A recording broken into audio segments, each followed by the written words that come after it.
Tell me when you started. I started. Okay. I started already. I thought you had given up on this. No. I haven't seen you filming. No, it's been... Thought you were just tired. No. It's like me with Instagram at the start of the Giro. I was like, I'll try and post every 2 days. Yeah. And it lasted the first week, and Then you got tired. then I just stopped. How is your Giro going, Caliphate? It was going good until the last 2 days, Yeah, welcome to the Gruppetto. and then I got quite tired. How you doing, Matthias? If you want have my opinion, I say today is our stage. Like we waited all these 3 weeks, we waited for stage 18. You know, a little bit up and down, a little bit up and down, and totally flat finish. Also, as you know, Alex said this stage 18 will be his stage because of the breakaway. So if he goes in the breakaway, I will join him. This time is the other way around. I finish first and he finished second or fifth or whatever. You got to be happy to go early as well, not risking Yeah, a but sprint. no, this time you have to go first, and then they close you, and then it's my moment. Yeah, but we're not going to wait for a sprint. No sprint, solo. Because if you do a solo win, then it's more time like to celebrate. You can thank everybody, you can enjoy the moment and put your hands up, and also already in the last kilometer think about how you want to go through the finish line. Yeah. But this is like dream scenario. The other scenario is like there is no breakaway, there is a small breakaway, there is an easy stage. Yeah. And then we will do our job for Rick. Yes. And then Rick, like he have the pressure now, we also have to say, because if we don't make it, then we only just don't make it in the break because we save ourselves for Rick. Yeah. So all the pressure on Rick, I would say. Yeah. Yeah. I mean, his whole family's here to watch, so he has to win. Rick has to win. Yeah. And the problem is the other 150 riders that want to win. Yeah, but Rick, like with his confidence and how he speaks always, I know you listeners or watchers, you don't know the real Rick. You know the real Rick, he comes in to breakfast and like he's like the superstar. He's like the Neymar of our team. He plays like a place that he's so well and so good, and I can do this and I can do that and I can do that, and today finally is the time that he can show it, you know. That is what I say. It's stage number 18, a flatter stage today. I got some new glasses. It's either going to be a breakaway or a sprint, likely not to be anything else. Everyone's pretty tired. Isn't every stage kind of a breakaway or a sprint in a way? Yeah, unless someone, because no one's actually ridden. Except when Simon Yates rode off the front of the group and finished. I guess he broke away. He was a solo break. Well, that put a dampener on. Sorry. I just got removed in that clip. Yeah, today's going to be a breakaway or a sprint, like every bike race in the history of bike racing. It's pretty flat. It's good. It's needed. Everyone's tired, but also like, everyone here on this bus right now is eager to race and do a good job. Hopefully, after 18 stages, turn around the misfortune of Israel Premier Tech's Giro d'Italia 2022. I'll let you know how it goes.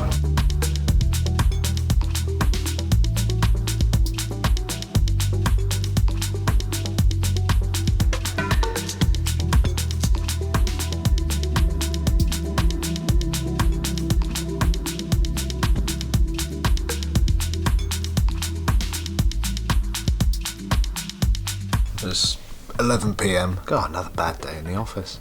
The Giro just keeps kicking us. We had a Zabel-shaped sprint plan, which thankfully, I guess hindsight, was the breakaway stayed clear, so that opportunity wouldn't have presented itself. There was a steep climb in the middle of the stage, actually a climb that we did in the TT in 2020. Took from me 500 watts for 5 minutes to remain in the bunch, and then it split on the downhill. Then all hell broke loose. If things split on the downhill and teams and the pressure is kept on at the front, I was Rick, myself and 2 other teammates were in a group with Lopez, who was on GC, who had his whole Trek team come back to chase, and it wasn't until, and we were just hemorrhaging time to the front, and it wasn't until Camera Motorbike joined our group that we stopped hemorrhaging time to the front and then just maintained time to the front. Make of that what you will. Which was a shame, just a real bloody shame.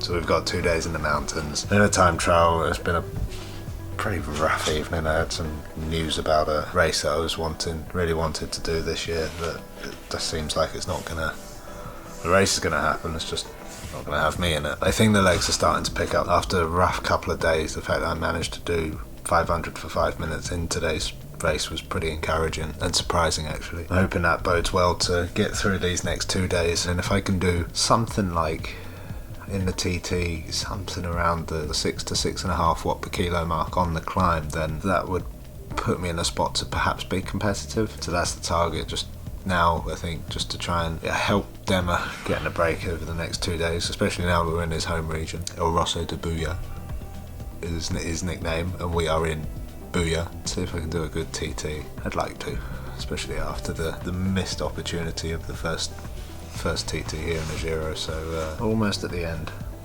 Hasn't been plain sailing, not by any stretch of the imagination, but we are almost there, and finishing a Grand Tour is something in itself. So and this has been a wild one so far, and we're still 3 stages from the end. So good night. A flattish first 60 or 70 kilometres through Buja, hometown of Alessandro De Marchi, before 2 third category climbs. The mighty Kolovrat in Slovenia, a first cat climb. A good stage, 178 kilometres. Another test with 3,500 metres of climbing to do. Stage 19, in a little bit of a hurry for the first time in this Grand Tour. It's Demmer's home race. Got a big cheer at sign-on, which is nice. Well, we're going to try and get him in the breakaway, or we're going to enjoy his fan clubs at the side of the road. So yeah, medium mountain day. Should be okay. Could be a longer plateau day. Might not be.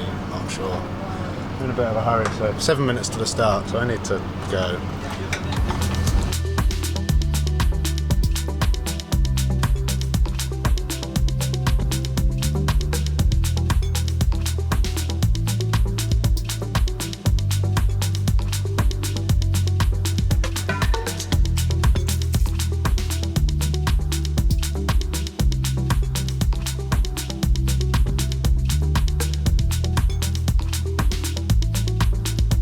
Matthias, you were a bit nervous this morning. I was really nervous. I was deep in the shit. I was deep in the ground. But I did like Jesus. I stood up, and then I could walk again. I could ride my bike again. This morning I was really afraid, like if I have legs like yesterday, I would not have finished the stage. But luckily, after some case, I stood up like Jesus, walked on the water, ride my bike, and I got dropped with the rest of us and rode it in. But I could finish the stage. I couldn't even sleep last night. Like I tried to go to bed like at 11, and I fall asleep like at 2:30 because I was so afraid of today. It was a horrible night, a horrible morning. But then once I was again with you in the group, like I was smiling again. I started to make jokes. And life was great again. Yeah, it was a hard day. It was looking like worst case scenario, like the worst case scenario, where a fairly big breakaway goes with no one in it that's a threat. Like worst case scenario for the gruppetto. So a group of like 10 or 11, we didn't have Demmer in it. We tried, we didn't have Demmer in it. Group of 10 or 11 go, they got 12 minutes on the bunch because the best on GC was an hour down, so there really was no incentive from the bunch to catch them, chase them. And then, not quite sure why, Aura then lit it up before the first climb, because I think for the stage win to get bonus seconds, but they'd let the gap go out to 12 minutes, so that was never coming back. Like, if that was the plan, I guess it should have been done when the gap was like 4 minutes. Yeah, but that's what happened. And then big group formed out the back. A number of us were a part of, and we got through it. I had a shocker of a day, but we survived. There's one road stage to go. It's a brute. There's no dancing around it. Tomorrow is one of the top 3 hardest stages of the race. Yeah. But we will all stand up like Jesus. But we will all stand up like Jesus. And we go like this on the climb. I mean, there's some serious elevation, there's some serious altitude. We are at altitude tomorrow, so that's my territory. Chiba copy? Yeah, Chiba copy. The highest point. The climbs are not steep. No, they are like rolling. Yeah. So we will just roll up them. Like Jesus. Like Jesus. If Jesus was a cyclist, he'd just roll up climbs. Like we do. Yeah. And then the TT. And then I don't go home, I go over to Germany to do the bike leg of an Ironman. next weekend. I'm either going to be on my hands and knees or I'm going to be flying for it. That's going to be good fun. And then we've got quite a lot more racing to do. We've got a race programme and doing a lot of races. Branley's going to hit 50 race days already. By the end of this Giro, I'm going to be on like 48, which, yeah, that's a lot. That's a lot of race days already, but it's been good fun. We haven't won much, but it's been good fun. We will win. Wins will come. As Branley's been saying for the last 2 years, the shape is coming.